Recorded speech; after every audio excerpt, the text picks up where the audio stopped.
Hello friends, welcome to study group Pathshala. मैं उल्लास और आज की क्लास में हम लोग डिस्कस करेंगे प्रीसिक्स राइटिंग को। और प्रीसिक्स राइटिंग का प्रैक्टिस सेट ये 12 होगा। इसके पहले के सारे प्रैक्टिस सेट्स को वॉच कर लेना ताकि जितने भी टाइप के बेसिकली प्रैक्टिस सेट आपके बन सकते हैं प्रीसिक्स में उनको आप कवर कर सको। राइट फ्रेंड्स, तो इसको आप कम्प्लीटली वॉच करना और इस सीरीज़ को जरूर वॉच कर लेना। डिस्क्रिप्शन आपको लिंक मिल जाएगा, वहाँ से जाके आप इसकी पूरी प्लेलिस्ट को देख सकते हो। राइट फ्रेंड्स, इसके साथ ही साथ फ्रेंड्स आप इन बुक्स को ले सकते हो जो आपको हिंदी इंग्लिश दोनों मिल जाएंगी। इनमें आपको सारे के सारे topics with in word limit मिलेंगे और 70+ टॉपिक्स जो है यहाँ पर आप कवर कर सकते हो। और लेटेस्ट पैटर्न पर सारे के सारे टॉपिक्स मिल जाएंगे आपको, और ऐसे लेटर दोनों ही सिंगल बुक में मिल जाएंगे। राइट, तो दोनों ही को आप तैयार कर सकते हो, आपको दो बुक अलग से लेने की ज़रूरत नहीं पड़ेगी। और लोएस्ट कॉस्ट में बुक आपको मिल जाएगी, एडिशनल 30% डिस्काउंट भी मिल जाएगा। तो डिस्क्रिप्शन में दोस्तों लिंक दिया गया है, वहाँ से जाके आप डिस्काउंटेड रेट्स पे इन बुक को ले सकते हो अपने एग्जाम के हिसाब से, एसएससी, सीजीएल या फिर सीएचएसएल के लिए। राइट फ्रेंड्स, तो चलिए शुरुआत करते हैं आज की क्लास की। Let's start. सो फ्रेंड्स, यहाँ पर आपको सबसे पहले पैसेज रीड करना है। पैसेज आपको दिया हुआ है, ठीक है, और ये पैसेज अराउंड जो है 256 वर्ड में है। इसको सबसे पहले आपको रीड करना है, उसके बाद जो है उसको और समझ के उसका टाइटल डिसाइड करना और फिर प्रीसिक्स लिखना है। ठीक है, तो आप इसको कैसे करोगे ये देख लेते हैं।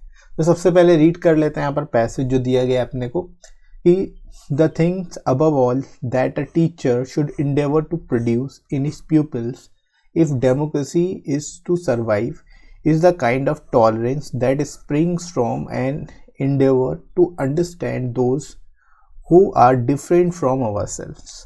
ठीक है, यहाँ पर बेसिकली बताया जा रहा है कि जो टीचर है वो ये प्रयास, एंडेवर का मतलब होता है प्रयास करना, किसी चीज़ को करने का प्रयास करना। ठीक है, तो टीचर का प्रयास क्या रहता है अपने पीपल में, पीपल का मतलब होता है स्टूडेंट। ठीक है, जो जिनको पढ़ा रहा है उसको पीपल्स बोलते हैं। ठीक है, तो हर टीचर का ये प्रयास होना चाहिए अपने स्टूडेंट्स को के प्रति, जैसा कि डेमोक्रेसी में होता है। अगर डेमोक्रेसी सर्वाइव करती है तो उस केस में जो टॉलरेंस, ठीक है, जो कि टॉलरेंस होता है, और इस बात का टॉलरेंस कि जो दूसरे हैं वो हमसे अलग हो सकते हैं। ठीक है, मतलब इस चीज़ का टॉलरेंस जो है उनके अंदर होना चाहिए। राइट, मतलब दूसरे हमसे अलग हो सकते हैं, कोई ज़रूरी नहीं हमारे जैसे ही हो, हमारे जैसे ही सोच रखते हो। ठीक है, तो ये बेसिकली यहाँ पर पहले पैराग्राफ में पहली लाइन में बताया जा रहा है। Right, it is perhaps a natural impulse to view with horror और disgust all manners and customs different from those to such we are used। ठीक है, यानी कि एक तरह से जो जितना भी नेचुरल इम्पल्स बनती है, नेचुरल इम्पल्स होती है, उसको हॉरर और डिस्गस्ट की तरह देखा जाता है। और जो कस्टम्स होते हैं जो डिफरेंट फ्रॉम होते हैं हमारे हमसे, यानी हमारे से अलग, हम अगर जो भी कस्टम्स हमारे हैं, हम सभी के जो कस्टम्स हैं, रीति रिवाज है, अगर दूसरों के रीति रिवाजों को अगर हम देखेंगे जो हमारे जैसे नहीं है तो हम उसको कैसा देखते हैं, डिस्गस्टफुल देखते हैं और हॉररफुल देखते हैं, यानी उसको घिनौना समझा जाता है और गंदा समझा जाता है। Right, ants and savages put strangers to death, यानी आंट यानी चीटियाँ, सेवेजर्स बोलते हैं बेसिकली राक्षसों को। ठीक है, तो ये क्या करते हैं, स्ट्रेंजर्स को मार देते हैं। ठीक है, and those who have never travelled either physically और mentally find it difficult to tolerate the queer ways and outlandish beliefs of other nationals and other times other sea and other political parties. ठीक है, यानी कि उनके लिए जो लोग कभी भी ट्रैवल नहीं की, जिन्होंने कभी भी ट्रैवल नहीं किया, चाहे वो फिजिकली हो या मेंटली हो, उनके लिए टॉलरेट करना काफ़ी डिफ़िकल्ट हो जाता है, क्योंकि अलग, जहाँ पर अलग विचार होते हैं, आउटलैंडिश बिलीफ यानी अलग तरह के बिलीफ्स होते हैं, जो अदर नेशनल्स हैं उनके लिए भी, और जो अलग अलग तरह की पॉलिटिकल पार्टी, जो मतलब जितनी भी चीज़ें हैं दूसरों हमसे जो अलग हैं उनको उन पे हम विश्वास नहीं कर पाते, वो हमारे लिए इनटॉलरेबल बन जाते हैं। राइट, तो ये यहाँ पर बेसिकली बताया जा रहा है। This kind of ignorant intolerance is the antithesis of civilised outlook and is one of the gravest dangers to over crowd world is exposed. ठीक है, यानी कि इस तरह की जो इग्नोरेंट इंटॉलरेंस है ये एंटीथेसिस है, ठीक है, हमारे सिविलाइज आउटलुक की, और एक तरह से ग्रेवेस्ट डेंजर यानी सबसे बड़ा खतरा बन सकता है हमारी वर्ल्ड विश्व के लिए, ठीक है, पूरे विश्व के लिए, right. The educational system ought to be designed to correct it, but much too little is done in this direction at present, ठीक है। यानी हमारा जो एजुकेशन सिस्टम है उसको इस तरह का डिज़ाइन करना चाहिए ताकि इस सोच को सही कर सकें, यानी जो दूसरों की सोच है, दूसरों का नज़रिया है, दूसरों के कस्टम्स हैं, उनको हम एक्सेप्ट करें, ना कि उसको डिस्गस्ट करें, ठीक है। तो इस चीज़ को करेक्ट करने की ज़रूरत है, किसके द्वारा? एजुकेशनल सिस्टम द्वारा, राइट। लेकिन इसके रिगार्डिंग जो है बहुत ही कम काम किया जाता है, इसको करेक्ट करने की डायरेक्शन में बहुत ही काम किया जा रहा है प्रेजेंट में, बहुत ही कम बेसिकली जो है इस पे ध्यान दिया जा रहा है, ऐसे बेसिकली यहाँ पर बताया जा रहा है इसके रिगार्डिंग, राइट। इसके बाद देखो, in every country nationalistic feelings is encourage and school children are taught what they are only too ready to believe, ठीक है। यानी कि हर कंट्री में जो नेशनलिस्टिक फीलिंग्स है उसको इनकरेज किया जाता है, साथ ही साथ जो स्कूल चिल्ड्रन है उसमें वही चीज़ें सिखाई जाती है जिनको बिलीव करना चाहते हैं, right.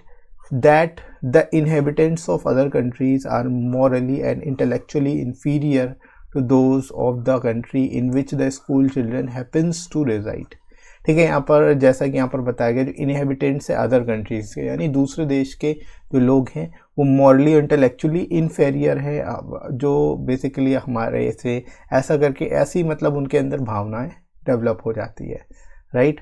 In all this the teachers are not to blame, मतलब इस सब के लिए, इन सभी चीज़ों के लिए टीचर्स को ब्लेम करना सही नहीं होगा, right. They are not free to teach as they would wish, ठीक है। यानी कि टीचर्स जो हैं वो फ्री नहीं है, मतलब वो सब कुछ नहीं सिखा सकते, जो उनका मन हो वो नहीं सिखा सकते, right. It is they who know most intimately the needs of the young, ठीक है। मतलब जो टीचर्स होते हैं वो सबसे ज़्यादा करीब होते हैं और एक तरह से जो यंगस्टर या जो चिल्ड्रन है उनकी नीड्स को समझते हैं, right. It is they who through daily contact have come to care for them, यानी कि ये जो हैं एक तरह से ये जो डायरेक्ट डेली कांटेक्ट में रहते हैं और उनकी केयर करते हैं, ये उनको सिखाना चाहिए, right. But is not they who decide what shall be taught और what the methods of instruction are to be, ठीक है। बट लेकिन ऐसा नहीं है कि मतलब ये वो नहीं है जो कि बोलते हैं कि क्या सिखाना चाहिए और क्या इंस्ट्रक्शन होने चाहिए, मेथड ऑफ इंस्ट्रक्शन क्या होने चाहिए, ठीक है। मतलब डिसाइड करने वाले अलग होते हैं। तो इस तरह से ये पैसेज आपको यहाँ पर दिया गया था, थोड़ा सा एक कंफ्यूजिंग पैसेज था, आपको यहाँ पर थोड़ा सा इसको बार बार पढ़ना पड़ेगा, इसका मीनिंग आपको बहुत अच्छे से समझ में आएगा फिर, ठीक है। तो आई होप आपने समझ लिया होगा, इसमें बेसिकली जो है कंट्री के बारे में बात हो, यहाँ पर बेसिकली जो है इंस्ट्रक्शंस के बारे में बात हो रही है कि एजुकेशन सिस्टम कैसा होना चाहिए, उसके ऊपर कई सारी चीज़ें बताई गई हैं, ठीक है। तो अब इसका पैसेज आपको, इसका टाइटल आपको बताना है और प्रीफिक्स लिखना है, तो इसको कैसे करेंगे चलिए देख लेते हैं। तो सबसे पहले इसका टाइटल हो सकता है द एजुकेशन सिस्टम, ठीक है। एजुकेशन सिस्टम के ऊपर पूरा फोकस्ड है ये पैसेज, तो आप एजुकेशन सिस्टम यहाँ पर इसका टाइटल दे सकते हो, राइट। प्रेसिस लिखोगे इसका आप, a teacher should make students understand how to tolerate the ones who are different from them, ठीक है। यानी कि टीचर को ये चीज़ सिखानी चाहिए अपने स्टूडेंट्स को कि दूसरों को भी समझें, वो दूसरों को भी टॉलरेट करें जो कि उनसे अलग हैं, right. The students who are taught what they believe easily like the people resided in other country are inferior to them, ठीक है। यानी स्टूडेंट्स को क्या सिखाया जाता है, क्या पढ़ाया जाता है कि वो ये बिलीव करें जो कि आसानी से बिलीव कर सकते हैं, वो वही चीज़ें पढ़ाई जाती है, जैसे कि पीपल जो दूसरी कंट्री में वो इन्फीरियर है उनसे, right. However it is not because of teachers, they are not free enough, it is their mentors, parents and guardians who set the instructions for them, ठीक है। यानी कि ये केवल टीचर इसके लिए रिस्पॉन्सिबल नहीं है, इसके लिए बेसिकली क्योंकि वो इतना फ्री नहीं कि वो कुछ भी पढ़ा सकें, कुछ भी सिखा सकें, बल्कि ये किसकी वजह से होता है, उनके मेंटर्स, पेरेंट्स या फिर गार्जियन जो कि सेट करते हैं इंस्ट्रक्शंस उनके लिए, राइट। जो ये डिसाइड करते हैं कि उनको क्या सीखना चाहिए और क्या नहीं सीखना चाहिए, राइट। तो यहाँ पर आप इस तरह से इस पैसेज को बहुत ही सिंपल वर्ड्स में लिख सकते हो, बहुत ही सिंप्लीकेट करके, बहुत ही ज़्यादा सिंप्लीफाई करके यहाँ पर सिंप्लीफाइड वे में लिख सकते हो। और आई होप आप सभी को समझ में आया होगा कैसे इसको लिखना है एग्ज़ाम में, राइट। तो इसी तरह से आप इसको तैयार करिए बढ़िया तरीके से, और इसकी कंप्लीट प्लेलिस्ट को जरूर वॉच कर लीजिएगा। सारे इंपॉर्टेंट प्रीफिक्स इसमें आपको मिल जाएंगे। साथ ही साथ आप एसे और लेटर की प्लेलिस्ट को वॉच कर सकते हो, जिसमें आपको सारे इंपॉर्टेंट लेटर्स और एसेज भी मिल जाएंगे, राइट। तो डिस्क्रिप्शन में लिंक दिया गया है, वहाँ से जाके आप इनको वॉच कर सकते हो और सारे ही टॉपिक्स को अच्छे से तैयार कर सकते हो, राइट फ्रेंड्स। तो आई होप आज का वीडियो आप सभी को अच्छा लगा होगा, और इसके साथ साथ आप लोग टेलीग्राम चैनल ज्वाइन कर सकते हो। उस पर सारी आपको इंपॉर्टेंट पीडीएफ मिल जाएंगी और क्लासेस की नोटिफिकेशन भी मिल जाएगी, राइट फ्रेंड्स। और इसका लिंक मैं आपको कमेंट सेक्शन में पिन कर दूंगा, वहाँ से जाके आप डायरेक्ट ज्वाइन कर सकते हो टेलीग्राम को। और ये वीडियो कैसा लगा कमेंट करके ज़रूर बताइएगा। वीडियो हेल्पफुल लगा हो तो लाइक करिएगा, इस वीडियो को शेयर करिएगा अपने सभी दोस्तों में, और सब्सक्राइब कर लीजिए इस चैनल को अगर आप में से कोई नया है तो, राइट फ्रेंड्स। तो अभी के लिए इतना ही, नेक्स्ट मिलते हैं अगली क्लास में। Thanks for watching.